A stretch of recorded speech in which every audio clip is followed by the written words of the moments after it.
Friends, this is Neha and welcome to my channel teaching exams. Friends, इस video में हम बात करेंगे सी टेट 2011 के ईवीएस के 30 क्वेश्चंस की। तो चलिए शुरू करते हैं अपने पहले क्वेश्चन से। हमारा पहला क्वेश्चन है, पर्यावरण अध्ययन के शिक्षक के रूप में आप बच्चों को चिड़ियाघर ले जाने की योजना बनाते हैं। आप बच्चों को निम्नलिखित में से कौन सी गतिविधि करने की अनुमति नहीं देंगे? नंबर 1, चिड़ियाघर के जानवरों के लिए बहुत सारी खाने की सामग्री ले जाना। नंबर 2, चिड़ियाघर के विभिन्न जानवर कौन सा भोजन खाते हैं यह पता लगाना। नंबर 3, चिड़ियाघर में जिन जानवरों को वे देखेंगे उनकी फ़ोटो एकत्रित करना। या फिर नंबर 4, चिड़ियाघर में उन्होंने जो देखा उसका चित्र बनाने के लिए उनकी ड्राइंग की कॉपी को साथ ले जाना। तो पर्यावरण अध्ययन के शिक्षक के रूप में आप बच्चों को चिड़ियाघर ले जाने की योजना बनाते हैं और कौन सी गतिविधि करने की अनुमति नहीं देंगे? तो चिड़ियाघर के जानवरों के लिए बहुत सारी खाने की सामग्री ले जाने के लिए आप उनको अनुमति नहीं देंगे, क्योंकि बच्चों के हाथों में खाने की सामग्री देखकर जानवर उनकी ओर आ सकते हैं और उन्हें नुकसान पहुंचा सकते हैं। तो ऑप्शन 1 हमारा सही होगा। हमारा अगला क्वेश्चन है, बीज अंकुरण की अवधारणा को इस तरह सबसे बेहतर तरीके से पढ़ाया जा सकता है। नंबर 1, बीज बोने, अंकुरण के विभिन्न चरणों का अवलोकन करने और उनका चित्र बनाने की गतिविधि को बच्चों को निष्पादित करने के लिए कहना। नंबर 2, अंकुरित बीजों की फोटो दिखाना। नंबर 3, कक्षा में अंकुरित बीजों को दिखाना और अंकुरण की प्रक्रिया को स्पष्ट करना। या फिर नंबर 4, बोर्ड पर चित्र बनाते हुए अंकुरण के चरणों को प्रदर्शित करना। तो बीज अंकुरण की अवधारणा को सबसे बेहतर तरीके से पढ़ाया जा सकता है बीज बोने, अंकुरण के विभिन्न चरणों का अवलोकन करने और उनका चित्र बनाने की गतिविधि को बच्चों को निष्पादित करने के लिए कहना। तो ऑप्शन 1 हमारा सही होगा। हमारा अगला क्वेश्चन है, मीरा और दिव्या छोटी लड़कियां हैं।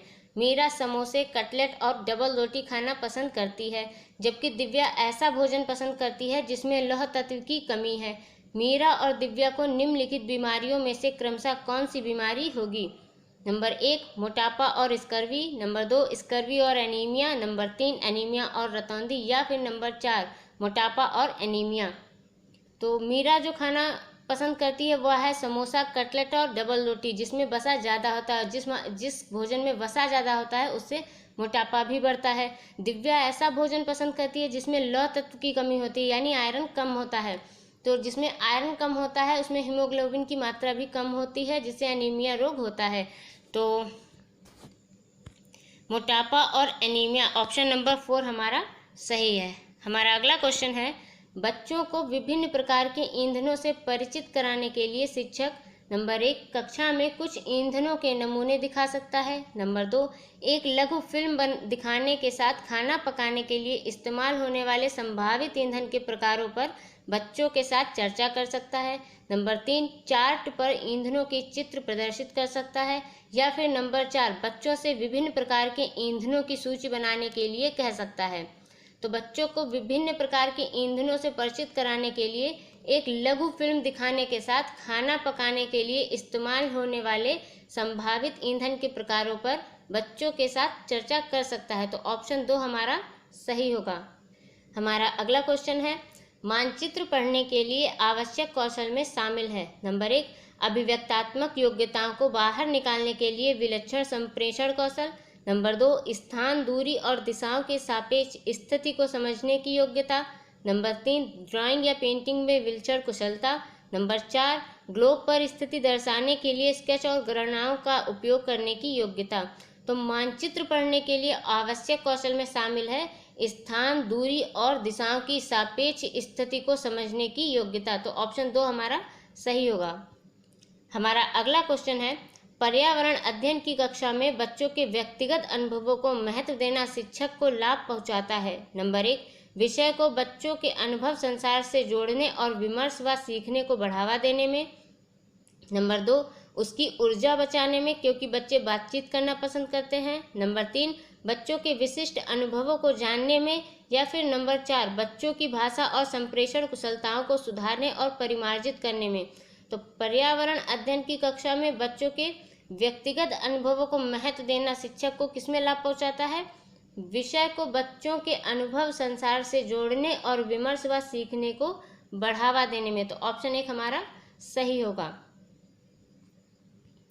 हमारा अगला क्वेश्चन है, यह देखा गया है कि पाचन क्रिया बाहर की अपेक्षा अमाशय के अंदर अधिक तेजी से होती है क्योंकि नंबर 1, पाचक रस जब अमाशय के बाहर रखते हैं तो निष्क्रिय हो जाते हैं। नंबर 2, अमाशय के अंदर भोजन का मंथन होता रहता है जिससे उसकी सतह का क्षेत्रफल बढ़ जाता है और एंजाइम की क्रिया तेज हो जाती है। नंबर 3, पाचक रस अमाशय के अंदर अम्लीय होते हैं जबकि बाहर वे क्षारीय होते हैं। या फिर नंबर 4, अमाशय के अंदर भोजन की उपस्थिति में पाचक रस का उत्पादन बहुत ज़्यादा होता है। तो पाचन क्रिया बाहर की अपेक्षा अमाशय के अंदर अधिक तेजी से होती है क्योंकि अमाशय के अंदर भोजन का मंथन होता रहता है जिससे उसकी सतह का क्षेत्रफल बढ़ जाता है और एंजाइम की क्रिया तेज हो जाती है। तो ऑप्शन 2 हमारा सही होगा। हमारा अगला क्वेश्चन है, निम्नलिखित कथनों में से कौन सा प्राथमिक स्तर पर पर्यावरण अध्ययन पढ़ाने का उद्देश्य नहीं है? बच्चों पर आकलन के लिए शब्दावली और परिभाषाओं का बोझ डालना। नंबर 2, जीवन और पर्यावरण से सरोकार रखने वाले मूल्यों को आत्मसात करना। नंबर 3, प्राकृतिक व सामाजिक वातावरण के बारे में उत्सुकता जगाना। या फिर नंबर 4, बच्चों को खोजने की क्रियाओं में लगाना तथा व्यवहारिक क्रियाएं करवाना जो संज्ञानात्मक और मनश्चालक कौशलों के विकास में सहायक होती हैं। तो प्राथमिक स्तर पर पर्यावरण अध्ययन पढ़ाने का उद्देश्य नहीं है। ऑप्शन नंबर 1 सही होगा। बच्चों पर आकलन के लिए शब्दावली और परिभाषाओं का बोझ नहीं डालना चाहिए। तो ऑप्शन 1 हमारा सही होगा। हमारा अगला क्वेश्चन है, भैंस की पीठ पर अक्सर बगुला ईग्रेट पक्षी बैठा दिखाई देता है। ऐसा इसलिए होता है क्योंकि बगुला नंबर 1, भैंस की पीठ पर परजीवी कीट खाता है। नंबर 2, घास में पाए जाने वाले कीट खाता है। नंबर 3, भैंस की पीठ पर बैठकर गाना पसंद करता है। या फिर नंबर 4, उड़ने के बाद थोड़ा आराम करता है। तो भैंस की पीठ पर अक्सर बगुला पक्षी बैठा इसलिए दिखाई देता है क्योंकि भैंस की पीठ पर परजीवी कीट खाता है। तो ऑप्शन नंबर 1 हमारा सही है। हमारा अगला क्वेश्चन है, पर्यावरण अध्ययन की पाठ्य पुस्तक में रेलवे टिकट का एक नमूना दिखाना। नंबर 1, निष्कर्ष पर पहुंचने की बच्चों की कुशलता का विकास करता है। नंबर 2, बच्चों को वास्तविक जानकारी से अंतःक्रिया करने का अवसर देता है, साथ ही अवलोकन की कुशलता का विकास करता है। नंबर 3, बच्चों को रेल के किराए के बारे में बताता है। या फिर नंबर 4, टिकट में प्रयुक्त विभिन्न संक्षिप्ताक्षरों का ज्ञान उपलब्ध कराता है। तो रेलवे टिकट का एक नमूना दिखाना बच्चों को वास्तविक जानकारी से अंतःक्रिया करने का अवसर देता है, साथ ही अवलोकन की कुशलता का विकास करता है। तो ऑप्शन नंबर 2 हमारा सही होगा। हमारा अगला क्वेश्चन है, निम्नलिखित में से कौन सा प्राथमिक विद्यालय में पर्यावरण अध्ययन पढ़ाने का उद्देश्य निरूपित है? नंबर 1, अपने ज्ञान का विस्तार करने के लिए बच्चों को सूचना देना कि उन्हें कौन सी पुस्तकें पढ़नी चाहिए। नंबर 2, विद्यालय में बच्चों के अनुभवों को बाहरी दुनिया से जोड़ना। नंबर 3, बच्चों को तकनीकी शब्दावली और परिभाषाओं से परिचित कराना। या फिर नंबर 4, पर्यावरण अध्ययन से संबंधित तकनीकी शब्दों का आकलन। तो प्राथमिक विद्यालय में पर्यावरण अध्ययन पढ़ाने का उद्देश्य होता है बच्चों के अनुभवों को बाहरी दुनिया से जोड़ना विद्यालयों में। तो ऑप्शन नंबर 2 हमारा सही होगा। हमारा अगला क्वेश्चन है, दत्त कार्य के संबंध में निम्नलिखित में से कौन सा कथन सही है? नंबर 1, दत्त कार्य बच्चों को सूचना खोजने, अपने विचारों का निर्माण करने और उन्हें उच्चारित करने का अवसर प्रदान करता है। नंबर 2, दत्त कार्य अभिभावकों, भाइयों या बहनों द्वारा अपनी क्षमता के अनुसार किया जा सकता है। नंबर 3, प्रतिदिन विविधता और अभ्यास कराने के लिए कक्षा कार्य और फिर गृह कार्य के रूप में दत्त कार्य देने की आवश्यकता है। या फिर नंबर 4, उच्च कक्षाओं में क्या किया जाता है उसका अनुकरण करने के लिए। तो दत्त कार्य के संबंध में कौन सा कथन सही है? तो हमारा ऑप्शन 1 सही हो जाएगा। दत्त कार्य बच्चों को सूचना खोजने, अपने विचारों का निर्माण करने और उन्हें उच्चारित करने का अवसर प्रदान करता है। तो हमारा ऑप्शन 1 सही होगा। हमारा अगला क्वेश्चन है, पर्यावरण अध्ययन की कक्षा में सरल प्रयोग और निदर्शन किए जा सकते हैं। नंबर 1, बच्चों द्वारा पूछे गए प्रश्नों पर आधारित विचारों पर चर्चा करने, अवलोकनों को दर्ज करने तथा उनका विश्लेषण करने के लिए। नंबर 2, कक्षा में अनुशासन को सुनिश्चित करने हेतु बच्चों को नियंत्रित करने के लिए। नंबर 3, बच्चों को स्वयं सीखने योग्य बनाने और अवलोकन कौशलों को पैना करने के लिए। या फिर नंबर 4, उच्च कक्षाओं में क्या किया जाता है उसका अनुकरण करने के लिए। तो पर्यावरण अध्ययन की कक्षा में सरल प्रयोग और निदर्शन क्यों किए जा सकते हैं? बच्चों को स्वयं सीखने के योग्य बनाने और अवलोकन कौशलों को पैना करने के लिए। तो हमारा ऑप्शन 3 सही होगा। हमारा अगला क्वेश्चन है, दुर्गा एक गांव में रहती है और लकड़ी या गोबर के उपले का ईंधन इस्तेमाल करते हुए चूल्हे पर खाना पकाती है। पिछले 3 महीनों में उसे तेज खांसी आ रही है। इसका कारण हो सकता है नंबर 1, जलते हुए ईंधन के धुएं से उसे एलर्जी हो गई होगी। नंबर 2, उसकी झोपड़ी के अंदर और बाहर प्रदूषण तथा वृद्धावस्था। नंबर 3, ईंधन के जलने से उत्पादित कार्बन मोनोऑक्साइड जो उसकी श्वसन नली में जमा हो गई होगी। या फिर नंबर 4, जलते हुए ईंधन से उत्पादित काला धुआं जो उसकी श्वसन नली में जमा हो गया होगा। तो लकड़ी या गोबर के उपले का ईंधन इस्तेमाल करने से जलते हुए ईंधन से उत्पादित काला धुआं जो उसकी श्वसन नली में जमा हो गया होगा। ऑप्शन नंबर 4 हमारा सही है। हमारा अगला क्वेश्चन है, दोपहर के भोजन अवकाश के बाद पर्यावरण अध्ययन पढ़ाते समय आप यह पाते हैं कि बच्चे पाठ में रुचि नहीं ले रहे हैं। आप क्या करेंगे? नंबर 1, बच्चों को बाहर मैदान में खेलने के लिए ले जाएंगे। नंबर 2, बच्चों से कहेंगे कि वे डेस्क पर सिर रखकर आराम करें। नंबर 3, पाठ को रोचक बनाने के लिए बहुआयामी बुद्धि पर आधारित दृश्य श्रव्य सामग्रियों का प्रयोग करेंगे। या फिर नंबर 4, प्रकरण को तुरंत बदल देंगे।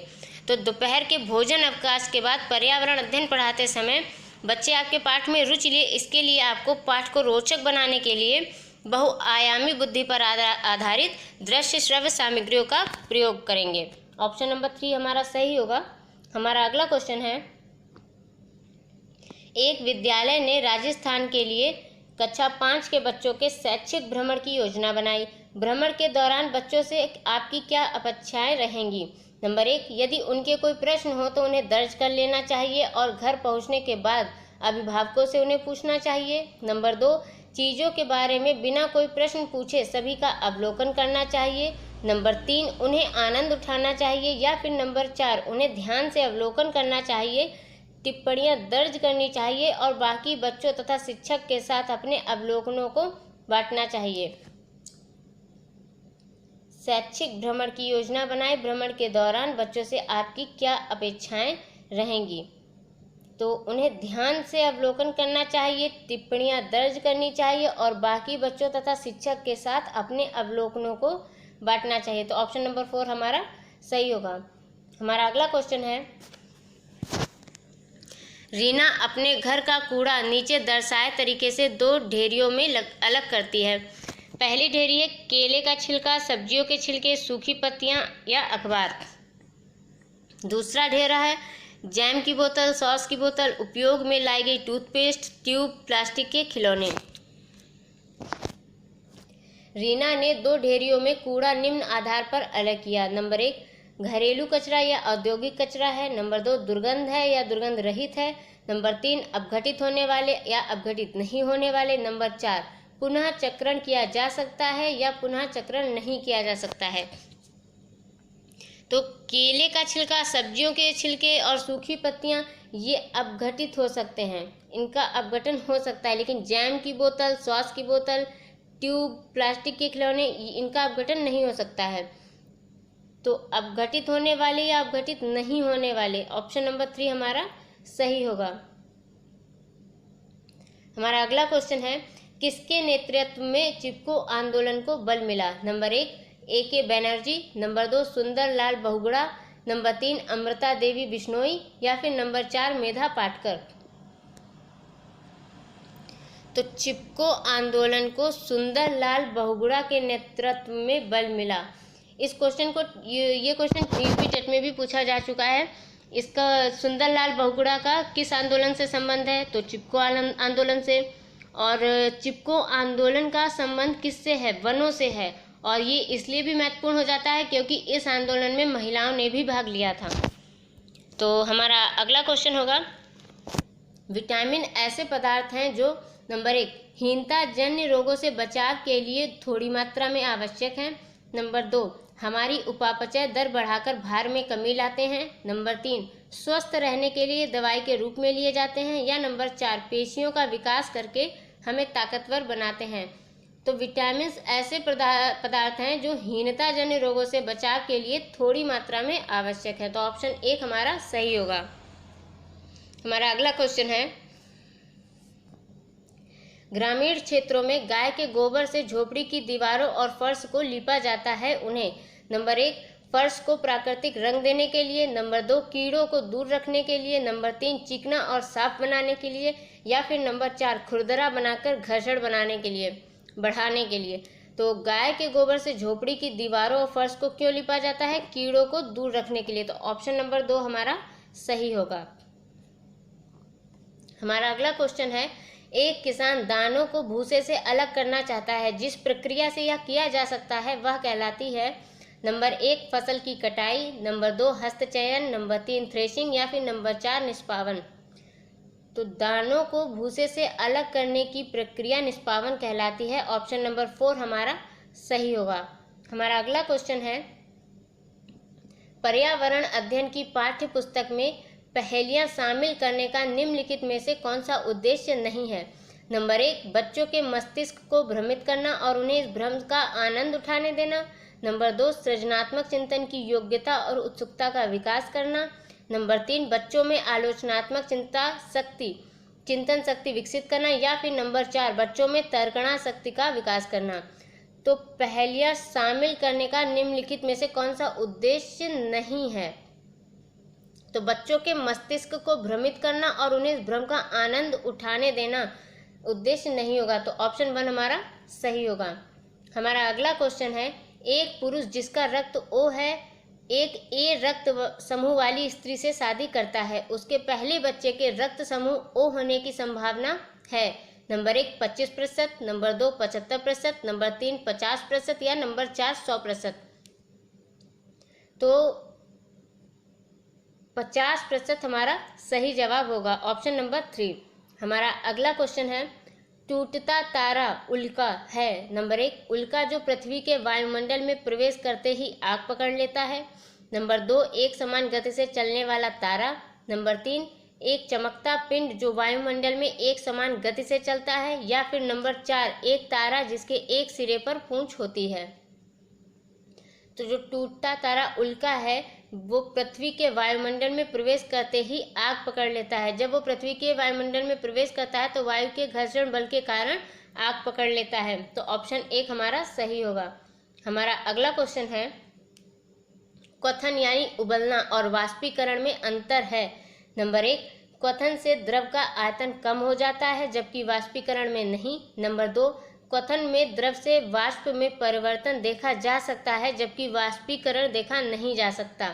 नंबर 3 क्वथन से जल की अवस्था बदल जाती है जबकि वाष्पीकरण में नहीं। नंबर 4 वाष्पीकरण किसी भी तापमान पर हो सकता है जबकि क्वथन नहीं। तो वाष्पीकरण और क्वथन में अंतर पूछा गया है। तो वाष्पीकरण किसी भी तापमान पर हो सकता है जबकि क्वथन नहीं। क्वथन हमेशा यानी कि उबलना हमेशा 100 डिग्री सेंटीग्रेड पर ही हो सकता है जबकि वाष्पीकरण किसी भी तापमान पर हो सकता है। तो ऑप्शन नंबर 4 हमारा सही होगा। तो हमारा अगला क्वेश्चन है, प्राथमिक स्तर पर आकलन में शामिल होना चाहिए। नंबर 1 अर्धवार्षिक और वर्ष के अंत में वार्षिक परीक्षाएं। नंबर 2 छोटे बच्चों को उत्तीर्ण अथवा अनुत्तीर्ण की श्रेणी में अंतर्गत आंकने के लिए प्रत्येक सप्ताह गृह कार्य और कक्षा कार्य। नंबर 3 शिक्षक द्वारा सतत और असंरचनात्मक तरीके से किए गए अवलोकन को बच्चों और अभिभावकों के साथ बांटना। नंबर 4 प्रत्येक सप्ताह औपचारिक परीक्षाएं और खेल तथा उन्हें प्रगति पत्र में दर्ज करना। तो प्राथमिक स्तर पर आकलन में क्या शामिल होना चाहिए? शिक्षक द्वारा सतत और असंरचनात्मक तरीके से किए गए अवलोकन को बच्चों और अभिभावकों के साथ बांटना। तो ऑप्शन नंबर 3 हमारा सही होगा।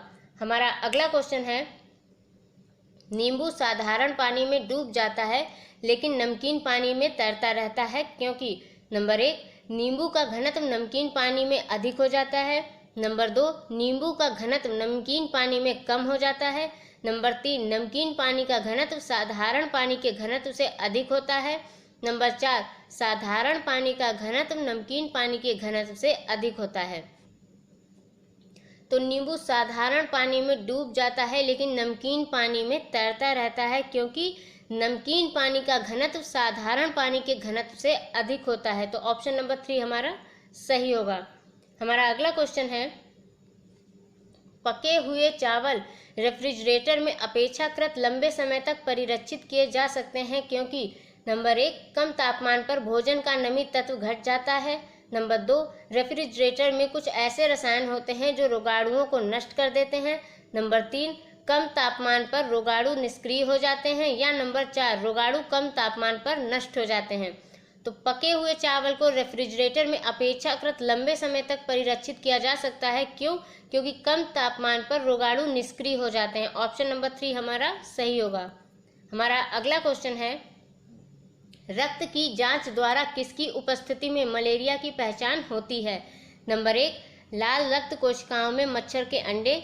नंबर 2, लाल रक्त कोशिकाओं में मलेरिया परजीवी यानी प्लाज्मोडियम। नंबर 3, रक्त में क्षतिग्रस्त यकृत कोशिकाएं। नंबर 4, रक्त में मच्छर के लार्वे। तो रक्त की जांच द्वारा किसकी उपस्थिति में मलेरिया की पहचान होती है? तो ऑप्शन नंबर 2, लाल रक्त कोशिकाओं में मलेरिया परजीवी यानी प्लाज्मोडियम की उपस्थिति में। तो ऑप्शन 2 हमारा सही होगा। और हमारा आज का लास्ट क्वेश्चन है, पर्यावरण अध्ययन की कक्षा में अवधारणाओं को नष्ट करने के लिए कविताओं और कहानी कथन का प्रयोग करना नंबर 1, बच्चों में विद्यमान भाषिक एवं सांस्कृतिक विविधता को ध्यान में रखता है। नंबर 2, उचित दिशा में बच्चों की ऊर्जा को संकेंद्रित करता है। नंबर 3, पाठ को आनंददायक और रोचक बनाने में मदद करता है। या फिर नंबर 4, स्थानीय एवं विश्व स्तर पर संसार की प्रकृति को खोजने और कल्पना करने की योग्यता का विकास करने में मदद करता है। तो पर्यावरण अध्ययन की कक्षा में अवधारणाओं को नष्ट करने के लिए कविताओं और कहानी कथन का प्रयोग स्थानीय एवं विश्व स्तर पर संसार की प्रकृति को खोजने और कल्पना करने की योग्यता का विकास करने में मदद करता है। तो ऑप्शन नंबर 4 हमारा सही होगा। होपफुली गाइज आपको इस वीडियो के सारे क्वेश्चंस अच्छे से समझ में आए होंगे। और अगर आपको ये वीडियो अच्छा लगे तो मेक श्योर मेरे चैनल को सब्सक्राइब करें, लाइक करें और बेल बटन को भी प्रेस करें, ताकि मेरी जो नई वीडियोज़ आएँ उनका नोटिफिकेशन आपको पहले मिल सके। Thank you for watching.